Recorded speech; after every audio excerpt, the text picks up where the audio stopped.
Muy buenas tardes, profesora Leti y compañeros. Para mis compañeras Anarkeli Santos, Keila Muñoz y mi persona Cheyenis Montes, es un gusto presentarles el tema de los radiados. Queremos comenzar con un pensamiento. No temas avanzar. El Dios que dividió el mar hoy también abre caminos para que puedas avanzar. Los radiados están comprendidos por los xenóforos y los cenidarios. Aquí una breve introducción de este grupo de animales. En los radiados se alcanza un nivel superior de organización porque presentan tejidos bien diferenciados formando órganos, aunque sin alcanzar el nivel de los sistemas de órganos. Constituyen la principal rama evolutiva del reino animal, dentro de los cuales pronto se produce una bifurcación entre radiados y bilaterales. Los representantes más primitivos son los radiados, que reciben este nombre por su simetría primaria, que es radial, es decir, sistemas orgánicos. Dentro de los radiados podemos distinguir dos tipos, como se los mencioné anteriormente, los cenidarios y los cetonóforos. A continuación, mi compañera Keila les va a dar una breve introducción sobre los cenidarios, su estructura y demás. Los cnidarios son metazoodiblásticos con una simetría radial primaria, alrededor de un eje oral a voral. La mayoría son marinos, aunque hay algunas formas de agua dulce. Existen formas solitarias o coloniales. Tienen una organización corporal simple compuesta por ectodermo, endodermo y entre ambas una mesoglea, originalmente celular. Tanto en la epidermis como en la gastrodermis hay células ofensivo-defensivas denominadas nidocitos. Los cnidarios presentan dos tipos morfológicos, la forma pólipo asexuada y generalmente sésil, y la forma medusa asexuada y móvil. En algunos cnidarios ambas formas alteran el ciclo vital, compuesto por metagénesis, mientras que en otros una de las fases puede estar reducida o faltar por completo. Los pólipos sésil son asexuales con alargamiento oral a voral. La mesoglea varía entre una capa fina y una mesénquima muy desarrollada, solitarios o colonial. La forma medusa son de vida libre, pelágica, sexual, con acortamiento oral a voral, mesoglea gelatinosa muy desarrollada, solitarios o coloniales, formadas modificadas por xenóforos, sin esqueleto, con algunos órganos sensoriales, estatocitos, equilibrios y ocelos. Podemos ver la sistemática de los cnidarios, que son los hidrozoos, subdivididos por hidrodios, xenóforos, los espicizozoos, los cubozoos y los antozoos, subdividido en 4 partes: los alcionarios, los centriapatarios y los zoantarios. La sistemática de los hidrozoos son de forma pólipo y medusa, solitario no coloniales, con la cavidad gastrovascular sin compartimentar. Los hidroidos, la forma pólipo y medusa, se desarrollan por separado. Los xenóforos, las colonias formadas por individuos polipoides y medusoides. Los xenóforos, predomina la forma medusa, puede existir la forma pólipo muy reducida. Los cubozoos, predomina la forma medusa, pero puede existir la forma pólipo muy reducida. Los antozoos, predomina la forma pólipo, no existe la forma medusa. Los alcionarios, que pueden ser octorales, zoantarios, hexacorales, y los centriapatarios. Los alcionarios octorales son los que tienen 8 tentáculos, los 8 tentáculos y los 8 macroceptos impares, sin esqueleto o con esqueleto corno calcáreo. Los hexacorales, los tentáculos simples en múltiplos de 6, sin esqueleto o con esqueleto calcáreo macizo, y los centripatarios, que son tentáculos simples de múltiplos de 6, con macroceptos impares múltiplos de 6. Aquí hay algunas características de las medusas, que son nidoblastos, que tienen nidoblastos en sus tentáculos. Pues tienen cuerpos gelatinosos, sus tentáculos son increíbles, cuerpo consiste en 3 capas, se mueven como jet y se componen de un 95% de agua. También tenemos algunas características de los pólipos, que son sésiles, pequeños organismos, esqueletos calcáreos, pueden vivir en colonia y son animales marinos. Algunas importancias de por qué debemos preservar los corales y los arrecifes son porque modifican la dirección y velocidad de las corrientes marinas, sirven de hábitat para muchas especies marinas, fuentes de recreación para personas que practiquen el buceo. Tipos de arrecife. Los tipos de arrecife que hay son los arrecifes de barrera, los arrecifes de cinta y los arrecifes de banco. Gracias.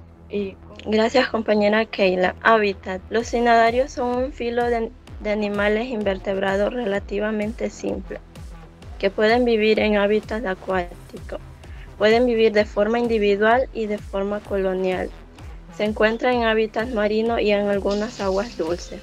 Reproducción. La mayoría de los cnidarios presentan un ciclo reproductivo complejo, que incluye un estadio sexual y el otro asexual. Tienen una esperanza de vida muy variable. Respiración. La respiración se produce en la célula tanto de la capa interna como de la capa externa, ya que ambas son capaces de captar oxígeno y expulsar dióxido de carbono. La alimentación. La mayoría de los cnidarios, su forma más habitual de alimentarse es mediante la depredación. Algunas disuelven materia orgánica y algunas se alimentan gracias a la simbiosis. El alimento absorbido se almacena en la célula del gastrodermis. Los cnidarios se pueden clasificar en 4 clases: enhidrosos, esofos, cubosos y antosos. Muchas gracias. A continuación con mi compañera Cheyenis Montes. Gracias, compañera Anarkelis. Les voy a hablar sobre la morfología de los cnidarios y los ctenóforos, comenzando por el cinodocito, que es una estructura del cinodocito. En el interior del nematocito existen 140 atmósferas de presión osmótica. Cuando se toca el cinodocilo, la membrana se hace permeable y el agua penetra en su interior. El opérculo salta y se proyecta el filamento urticante. Este inyecta ácidos, que son hipotoxinas, y polipéptidos. La cápsula está formada de quitina y colágeno. Aquí podemos ver el cinodocito, sus partes, el filamento urticante, el nematocito, la cápsula y el núcleo. Acá hay una medusa y ellas están en esta parte, ¿verdad? Y ahí es donde se proyectan para poder capturar el alimento para este animal. Ahora vamos a hablar sobre la forma de los pólipos. Estas tienen características como boca situada sobre una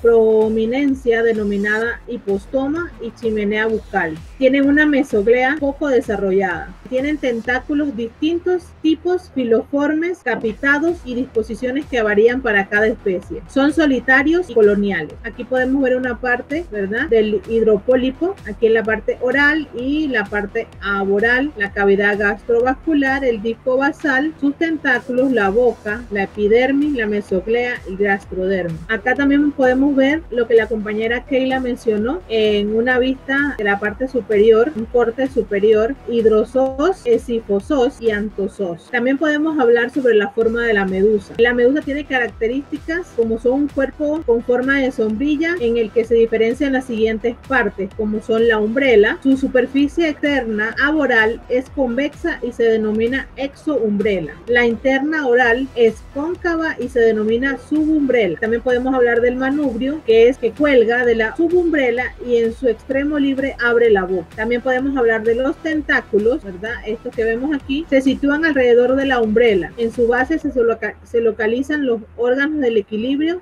o estatocistos. Los canales radiales, que son estos que vemos aquí, ¿verdad? Estos son los canales radiales. Desde la cavidad gastrovascular salen 4 canales hasta el borde umbrelar. También tenemos las gónodas, que son estos puntitos rojos que vemos aquí. Hay 4 gónodas, como pueden ver aquí, 4. Cada una de ellas situada sobre un canal radial. Aquí podemos ver un pólipo de hidra con una reproducción asexual y sexual. Estos son ejemplares, ¿verdad?, con reproducción asexual con yema más o menos desarrollada y otros con reproducción sexual con engrosamiento corporal que corresponde a la forma de gónodas, ¿verdad? Entonces aquí podemos ver que esta es la asexual, ¿verdad? Aquí podemos ver los ovarios y los testículos. Aquí es una vista del microscopio de un testículo y acá el ovario. Esto es una colonia de Ovelia, donde destacan sus tentáculos, la boca, la hipostoma. Acá podemos ver otra parte, ¿verdad? La boca igual, ¿verdad? Pero nada más que se puede observar la parte interna. Las hipostomas, la cavidad gastrovascular, que es esta que vemos aquí roja. También podemos aquí ver este conjunto de órganos que se llaman gonangio y está conformado por el gonoporo, las yemas de medusa, gonoteca, blastocistos. Aquí podemos ver unos tentáculos retraídos y aquí el gastrozoide contraído también. Aquí podemos observar el pedúnculo, el perisarco, ¿verdad? y el senosarco. Y por último aquí podemos observar esta parte que es el hidrocaule. Y acá la podemos ver, esa misma, lo que pueden ver acá, ¿verdad? En forma de dibujo. Acá lo vamos a ver a nivel de microscopio y podemos observar la cavidad gastrovascular, ¿verdad? Que es esta que vemos aquí, gastrodermis, que es esto, la mesoglea, que es esta aquí, y la epidermis, el senosarco y el perisarco, que aquí vemos estos, ¿ves? Lo que vamos a hablar a continuación es sobre unas especies, que estas son pequeñas larvas, flotan libremente en el agua salada, mientras que sus padres viven en el fondo del mar, generalmente sin ser detectados. Los estudios genéticos nos proporcionan pistas de que hay más especies por descubrir. Las fotos de muestras de agua de mar tomadas con microscopio revelan la etapa larval de estos pocos conocidos criaturas marinas llamadas coronideos. Contrario a sus padres, es otra historia. Aunque estas extravagantes larvas llamaron la atención de los científicos que desde el siglo XIX estudiaron el plancton, pequeñas plantas y animales que flotan en los océanos. Hasta el momento solo hay unas 15 especies de coronideos conocidos en el mundo. Basados en estos especímenes adultos, un estudio de las larvas publicado en esta semana por científicos del Instituto Smithsonian de Investigación Tropical, conocido por sus siglas STRI, en Panamá, detectó 8 especies potencialmente nuevas. Aquí las podemos observar. Ellos dicen que como un aspecto de extraterrestre, porque si se ven así, pareciera que fueran extraterrestres. Estas larvas de coronideos se recolectaron en la bahía de Panamá, en el Océano Pacífico. De la parte A a la E, podemos observar, son muestras de una larva en diferentes etapas de crecimiento. En la parte A podemos ver una joven y en la parte E una ya juvenil. La F y la G, que son estas que vemos aquí, muestran 2 especímenes diferentes de esta, a diferencia de esta. Y la H y la I son vistas diferentes del mismo espécimen, o sea, del mismo espécimen de esta. Esta foto fue tomada por el científico Michael Buble el 15 de mayo del 2019. Esto fue, pues como les comenté anteriormente, científico del Smithsonian de Investigaciones Tropicales en Panamá. Detectaron esas 8 especies potencialmente nuevas, solamente que el artículo habla de que no pudieron identificar a sus padres, ya que bueno, como estos reposan en el fondo del mar, se hace más difícil. De ahí pues no han publicado más hallazgos sobre esta publicación, pero sí me gustó poder compartírselas. Esto pues es algo aquí que ocurrió en Panamá. Queremos también hablar pues sobre los ctenóforos, que son otros animales pues, de la categoría de los radiados. Prácticamente todas las especies de ctenóforos conocidas son de vida libre y su aspecto general puede recordar a primera vista al de una medusa, pero un estudio en detalle de su morfología externa e interna pone de manifiesto claras diferencias. La más llamativa, además de los tentáculos como internas, división del sistema gastrovascular, estableciendo un tipo de simetría característico denominado birradial, ya que se pueden establecer 2 planos de simetría, siguiendo un eje oral a voral, indicando que este tipo de simetría es un híbrido entre la radial y la bilateral. Presentar una mesoglea o mesenquima, con fibras musculares u otros tipos celulares ectomesodérmicas, pudiendo considerarse triblásticos, presencia de paletas natatorias o peines, placas ciliadas dispuestas siguiendo el eje oral a voral, con movimientos coordinados por un órgano sensorial apical, presencia de coloblastos, órganos adhesivos asociados a los tentáculos y dirigidos a la captura de presas, que en el caso de los cnidarios son los cinodocitos.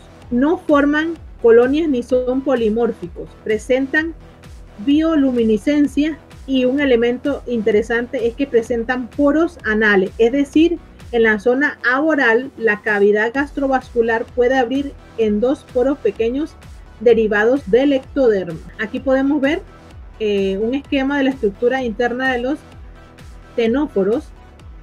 Aquí podemos ver el poro anal, los poros anales, canal excretor anal, canal excretor ciego, canal meridiano debajo de la costilla, canal transversal, vaina tentacular, ¿verdad? Este espacio que vemos aquí, canal tentacular, canal faringeo, boca ano, faringe, canal aboral, canal excretor anal, canal interradial, el estómago, y como les comenté anteriormente, pues aquí vemos los peines. Estos son los peines.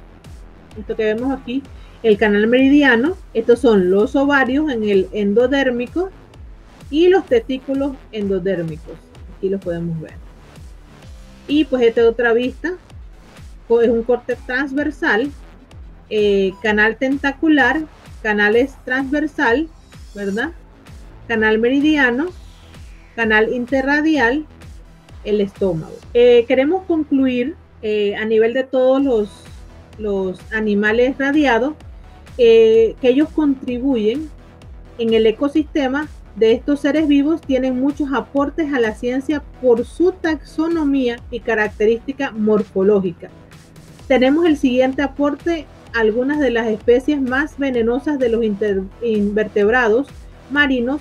Las toxinas alojadas en los nematocistos de estas especies son mezclas complejas de polipéptidos y proteínas de mediano y elevado peso molecular, con capacidad para estimular reacciones tóxicas e inmunológicas.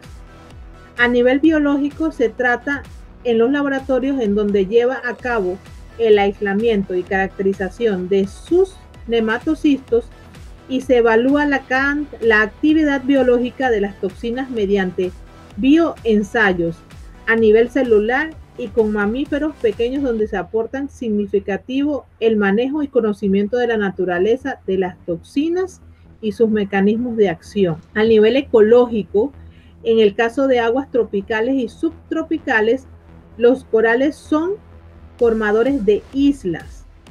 Los arrecifes de coral conforman el ecosistema marino con mayor biodiversidad, sirviendo de hábitat y refugio para distintos tipos de organismos.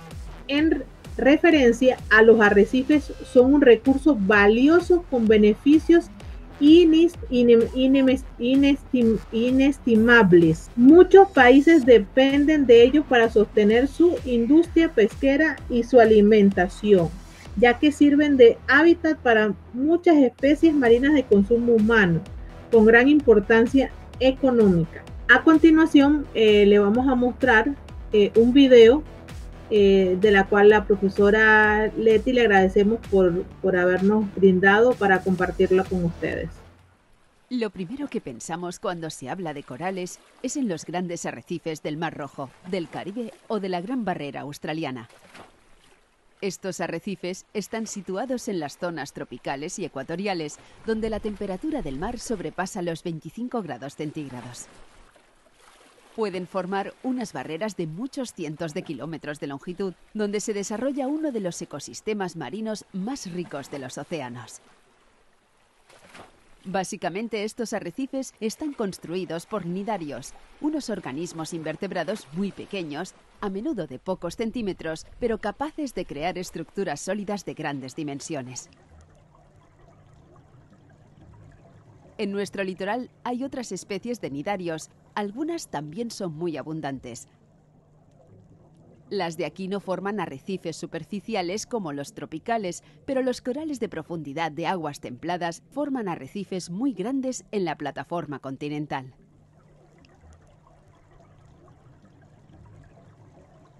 En los fondos de roca, situados en zonas de penumbra, algunas especies de corales pueden ser los organismos predominantes, y por eso se les utiliza para dar nombre a un tipo de comunidad marina, el coralígeno.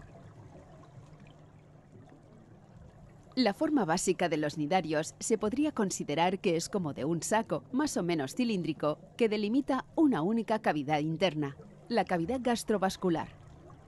En el extremo abierto del saco está la boca, rodeada de tentáculos. Los cnidarios son unos animales invertebrados que en su ciclo vital tienen dos formas diferenciadas, una llamada pólipo y otra medusa. Los pólipos tienen vida sésil, es decir, están unidas a un sustrato. Esto lo hacen gracias a un disco basal que hay en el extremo opuesto a la boca. Hay especies en las que los pólipos son organismos solitarios y otros en que son coloniales y forman estructuras donde viven una gran cantidad de individuos de la misma especie. En este caso, la base del pólipo suele formar una estructura continua que comunica los individuos que forman la colonia. La medusa es una fase de vida libre, con capacidad para nadar y hacer pequeños desplazamientos. Su forma es similar a la de un paraguas, con una sombrilla redondeada llamada umbrela y un tubo situado en el centro de la cara inferior donde está la boca, llamado manubrio. En la especie Aurelia aurita se puede ver bien cómo es la forma de pólipo y el proceso de formación de las medusas. En estas imágenes hay varios pólipos fijados al sustrato y se ve cómo con los tentáculos alargados están intentando obtener alimento. El pólipo se va segmentando y adquiere un aspecto similar al de una piña. La éfira es la forma juvenil de una medusa. De cada disco irá formándose una éfira, la cual se desprenderá. Este proceso recibe el nombre de estrobilación. Es un proceso de reproducción asexual. Las éfiras se desarrollarán y formarán nuevas medusas, las cuales tendrán reproducción sexual mediante gametos. Tras la fecundación formarán nuevas larvas que se fijarán en el fondo y darán lugar a nuevos pólipos que volverán a empezar el ciclo. No todos los cnidarios tienen las dos fases igual de desarrolladas. En unos prácticamente falta la fase de medusa, mientras que en otros la fase de pólipo es muy reducida o inexistente. Muchos cnidarios tienen células urticantes en los tentáculos y alrededor de la boca. El caso de las medusas es el más conocido, ya que sus picaduras afectan a los bañistas. Hay células grandes, redondeadas, los cnidocistos, que tienen en su interior unos orgánulos llamados nematocistos. El nematocisto tiene forma de cápsula con un filamento en su interior enrollado en espiral. A partir de ciertos estímulos, el filamento sale al exterior, se clava en la víctima y le inyecta el veneno procedente de la cápsula. Aunque son organismos de estructura muy sencilla, estos animales viven en prácticamente todos los hábitats marinos, desde las frías aguas polares hasta las tropicales y desde las zonas superficiales hasta las grandes profundidades. Estos filamentos, donde hay pólipos de color blanco, son parte de una colonia de hidrozoos. En estos organismos, las especies coloniales son las más fáciles de ver a simple vista. Generalmente las colonias tienen pocos centímetros de longitud y los pólipos son muy pequeños. Muchas especies tienen una especie de cubierta externa quitinosa en la que los pólipos se refugian cuando se contraen. Dentro de cada colonia hay una especialización de las funciones de los pólipos. Los hay que capturan el plancton, otros evitan el ataque de depredadores y otros están destinados a la reproducción. Hay especies de hidrozoos que tienen más o menos bien desarrolladas la fase de pólipo y la de medusa, mientras que en algunas solo hay una de las dos. Las medusas de los hidrozoos son pequeñas y casi transparentes. Su forma es de campana. La boca está en el centro de la cara inferior de la sombrilla y al final del pequeño manubrio. A lo largo del margen de la campana hay un repliegue de los tejidos que constituye el llamado velo. Sus contracciones provocan los pequeños desplazamientos del animal. Son animales carnívoros, que pueden capturar incluso alevines y peces pequeños. Los sifonóforos son un grupo de hidroideos pelágicos en forma de medusa modificada que flotan gracias a estructuras llenas de gas. En una misma colonia hay individuos en forma de medusa y otros en forma de pólipo. Estos se especializan en la realización de diferentes funciones, como son la captura de alimento o de reproducción.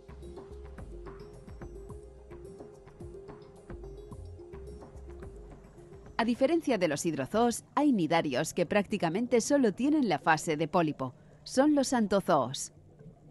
Visualmente, por el número de tentáculos que tienen, se pueden diferenciar los dos grandes grupos de anthozoos, los zoantarios o hexacoralarios, que generalmente tienen muchos, pero siempre en un número múltiplo de 6, que es el mínimo, y los octocoralarios, que solo tienen 8. Los zoantarios pueden ser solitarios o coloniales. La gran mayoría se encuentran pegados al sustrato, hundidos parcialmente en el sedimento o sólidamente unidos al fondo por un esqueleto calcáreo.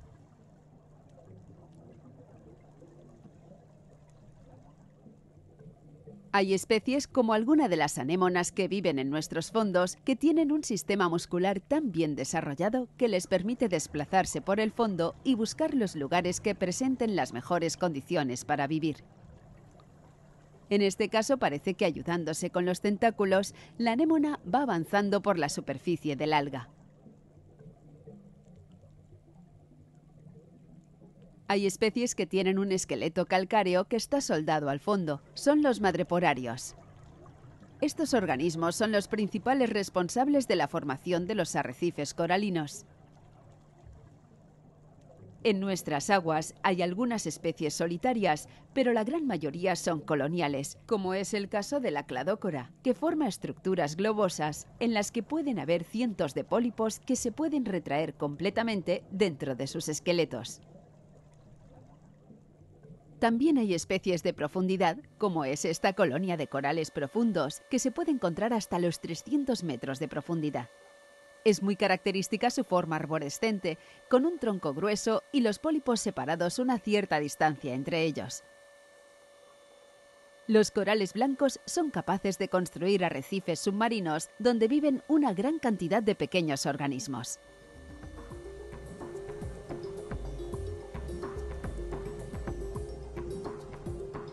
El otro grupo de anthozoos es el de octocoralarios o alcionarios, en el que encontramos especies tan conocidas como el coral rojo y las gorgonias amarillas y rojas.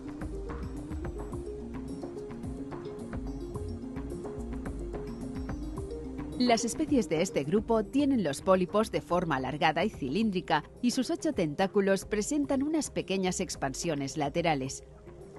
La gran mayoría de estas especies son coloniales.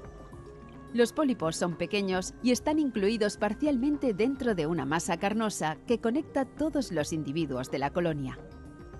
Las colonias tienen una especie de esqueleto interno formado por espículas calcificadas o fibras córneas. En estas imágenes, todos los pólipos están abiertos, pero cuando algo les molesta o si las condiciones ambientales son desfavorables, se pueden retraer. Hay alcionarios que viven en fondos blandos, algunos ya en el límite de la plataforma continental. Es el caso de este pteroides, una colonia de pólipos que tiene forma de pluma, la base de la cual está enterrada en el sedimento. Vive entre los 25 y los 250 metros de profundidad en fondos blandos, junto con muchas otras especies de nidarios. El aumento del número de pólipos de la colonia se produce por gemación o por división longitudinal, es decir, por reproducción asexual. En cada colonia todos los pólipos son del mismo sexo. La reproducción sexual se produce con la emisión al mar de óvulos y de espermatozoides. Una vez al año las gorgonias se ven recubiertas por esta mucosidad, en la que hay un gran número de huevos. Los escifozoos son los nidarios que todo el mundo conoce por su fase de medusa. Se trata de las grandes medusas, las que a menudo llegan a las playas durante el verano. La ausencia de velo es la característica principal que permite diferenciarlas de las medusas de los hidrozoos. Aunque la fase de medusa o fase sexual de estos animales es la más conocida, hay que recordar que también tienen una etapa bentónica en forma de pólipo.